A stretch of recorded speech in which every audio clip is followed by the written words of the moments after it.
nosotros justamente vamos a hablar sobre las posibilidades, si es que el Congreso quisiera, de que se adelanten las elecciones, y para eso hemos contactado al abogado José Naupari. Él es abogado experto en Derecho Electoral y nos da su opinión del tema. Señor Naupari, ¿cómo está? Gracias por acompañarnos. Muchísimas gracias a usted, Patricia. Bueno, desesperada situación, porque por un lado se reclama algo en las calles que el gobierno trata, tímidamente, pero trata de impulsar, y al que el Congreso le cierra todas las puertas. Ayer hemos escuchado una discusión francamente vergonzosa en el Congreso de la República, según la cual el Congreso se peleaba porque hay quienes no quieren adelantar 1 centímetro más las elecciones, que lo ya planteado para abril del 2023, que ni siquiera tenemos la garantía de que tenga los votos suficientes. ¿Se pueden adelantar en sentido práctico las elecciones para este año?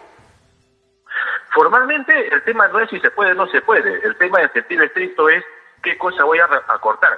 ¿Legalmente es posible? Sí, legalmente es posible. Recordemos que, por ejemplo, al menos sobre el papel, son 270 días los que separan en un escenario de normalidad la convocatoria de la fecha de elección.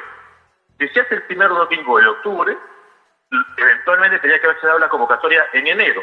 Tranquilamente podía darse eventualmente la quincena de febrero, fines de febrero, y ahí tendríamos que ver qué cosa tocar, qué cosa recortamos. El padrón de todas maneras, las PASO de todas maneras. Otra cosa es qué cosa canjeamos a cambio de las PASO, de las primarias.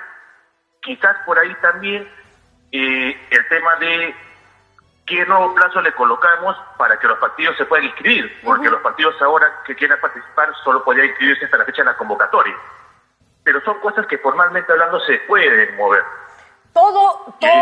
Toda reglamentación se puede adecuar a las circunstancias, como de hecho ha ocurrido en otros momentos críticos de nuestro país. Pienso en la caída del régimen de Alberto Fujimori, por ejemplo, ¿no?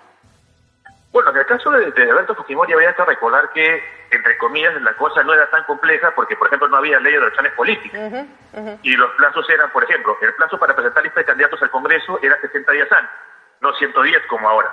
El plazo para presentar una fórmula presidencial era 90, no 110 como ahora. Pero se adaptó. La anticipación no era 270 días. Pero igual se adaptaron a las necesidades, digamos, con lo que tenían, hicieron posible un proceso electoral sui generis, ¿no?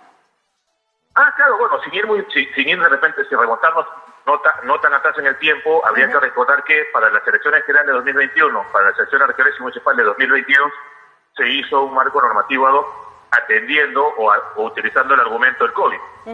Sin ir muy lejos, cuando se disolvió el Congreso en el 2019 y no había ningún marco normativo legal, porque la Constitución solo decía 4 meses, se adecuó el tema a la excepcionalidad y se llevó a cabo la elección en 4 meses, porque no había ninguna norma legal que desarrolle cuál era el marco normativo aplicable si se disolvía el Congreso, y la Constitución solo decía que la elección tenía que llevarse a cabo en 4 meses. De acuerdo entonces con lo que está planteando, otro tema del que se agarran los congresistas es que los organismos electorales dijeron que no se podía. Primero lo dijeron antes de los 50 muertos, lo cual no es un dato menor. Y segundo, no dijeron que era imposible, dijeron que no se podía hacer unas elecciones con todas las garantías que se hubiera querido si es que se adelantaban.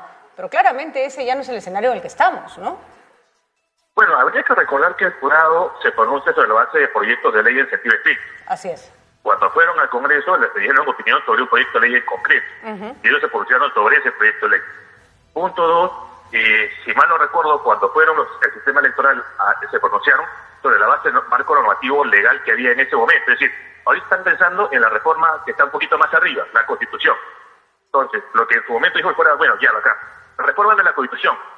Pero si reformando la Constitución yo tengo que aplicar el marco normativo legal con los plazos que están, eso es viable.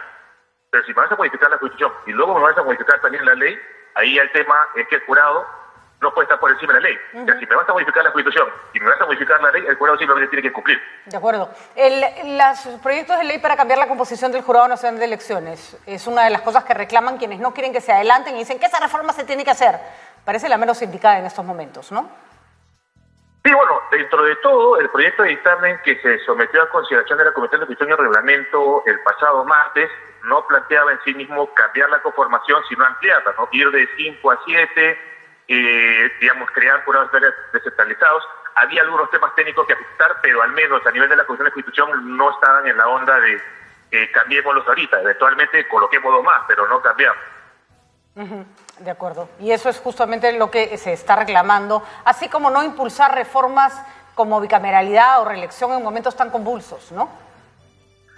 Sin duda, ¿no? Yo creo que ahorita hay que primero, evidentemente, sin tener que estirar como un chicle la Constitución ni las normas, es saldar el problema hoy día, porque hoy día tienen un tema técnico. De acuerdo. Y es si van a proceder o no con una reconsideración cuando ya se dispensó el trámite de acta y ya se aprobó la primera votación con más de 87. Este es el primer escollo que ellos van a tener. Ok, muy bien, muchísimas gracias, señor Nopari. Clarísimo entonces, sí se puede, si es que se quiere. Hay muchos ajustes que hacer, pero si no, si hay voluntad, se pueden ajustar las elecciones hasta el punto en que se pueden adelantar para generar cierta calma social. Muchísimas gracias, estaremos en contacto cuando se decida finalmente qué se va a hacer con las elecciones en nuestro país.